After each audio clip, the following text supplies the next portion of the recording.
मंडळी, तुम्ही पण असंच करता का हो? दिवाळीचा फराळ संपत आला की राहिलेल्या चिवड्यापासून मस्त अशी चटकदार भेळ बनवायची आणि त्याच्यासोबत मसाला चहा. आता मसाला चहासाठी इथं 1 कप पाणी उकळी यायला ठेवलेलं आहे. 2 चम्मच चहा पावडर घातली आणि त्यामध्ये 1 चम्मच साखर घालून ठेचलेलं आलं, चहाचा मसाला, वेलची पावडर घालून याला उकळी येऊन दिली 5 मिनिटं. त्यानंतर त्यामध्ये 1 कप दूध घालायचं आणि परत एक 5 मिनिटं उकळी येऊन द्यायची.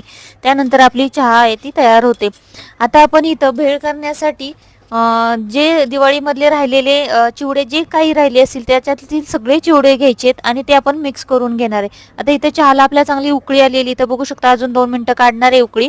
त्यानंतर आता भेळ करायला घेऊ. इथं भडंग, लसूण, शेव, पातळ पोह्यांचा चिवडा, भाजक्या पोह्यांचा चिवडा, कांदा, टोमॅटो, कोथिंबीर घातली, त्यावरती शेव भुरभुरली आणि त्यानंतर मिक्स करून आपली भेळ मस्तपैकी अशी चटकदार तयार झालेली आहे.